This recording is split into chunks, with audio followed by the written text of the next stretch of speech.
What is up, my donkey-brained constituents? I've been gone for a while, but I'm here now, so you can call off the Amber Alerts.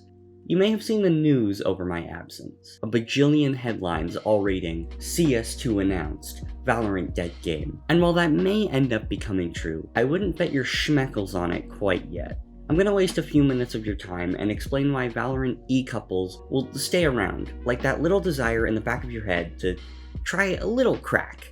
Just this once.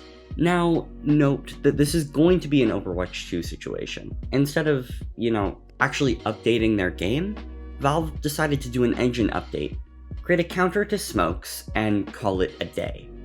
You probably can't tell, but I am ecstatic for this game to come out. This is going to show my age, but I was in elementary school when CSGO was released. I've never gotten the opportunity to feel the hype that can surround this game at launch, and I'm hoping that the build-up comes to pass. The new visuals in each map do look really good. I'm a nuke hater, and even I might be converted to playing it just for the look of those sunbeams coming through the windows on A. I've heard a lot of hubbub about the smokes and how they're simultaneously the best and worst thing to ever happen to CounterStrike in its 24-year history. Overreactions on both sides. There are some things about the smokes that seem pretty sketch, but these will add another dimension to the game, and that's always a good thing. The fact that nades are now a counter to smokes is very needed. They can be oppressive in organized teams, and I think that a rock, paper, scissors type system could be a good thing, as long as gunplay remains king and it doesn't get out of control. Util usage has always been a way that players lacking in mechanics can still play at a relatively high level, and I think intelligent gameplay should be rewarded. This does that. CounterStrike 2 should have been an update, but there's a very specific reason that Valve has done it this way. They're threatened by baby CS, Valorant. They've been compared from the very beginning of Valorant's public announcement. Heck, my most recent video compares the two, and makes self-reference to how pointless it is. Valve operates with the mindset of working smarter, not harder. They don't put out a lot, but they have a long track record of putting out legendary gaming experiences that have been able to stand the test of time. CS2 has been talked about and teased by the community for so long that it's almost become a mythical idea at this point. The unicorn of gaming. It isn't Valve's MO to try to appeal to their player base with anything other than gameplay, but they willingly walked into the comparison with Overwatch. They're trying to get back on top. And here's why they won't. While there is a heavy amount of crossover between Valorant and CS in terms of player base, Valorant has pulled from a lot of other sources as well. It's not like the game came out and everyone just burned Counter-Strike from their Steam library.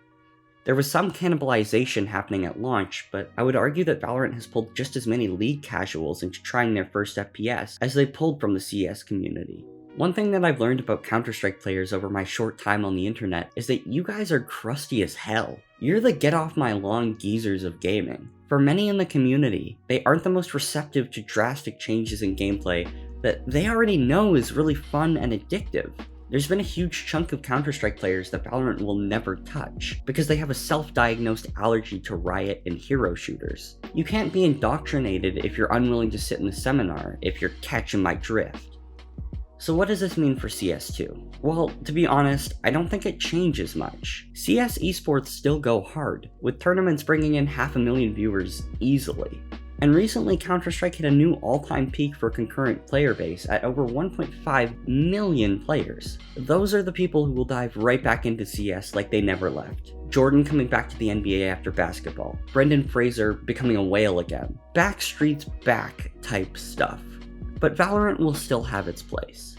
The thing we have to remember is that these are two fundamentally different games. Just because they have the same basic shooting mechanics and objective play doesn't mean we can ignore the holograms or the rocket launchers or, quite frankly, the blatant Pokemon. They don't play the same, and they're not for the same audience. They can coexist just fine, and I guess we'll see how many of the former CS pros return from Valorant. To be honest though, I think this changing of the guard was needed. It's electrifying to see Valve actually care about one of their properties again, and the potential for new content and faces with the launch of CS2 is something that's been dormant in this property for a long time. This is the start of a new chapter in gaming, and we're all just along for the ride. Yes, I know that line was cringe. It was a little gift for those of you who made it this far. Thank you for listening to my TED Talk, and I will now be leaving the building. Good night, Chicago.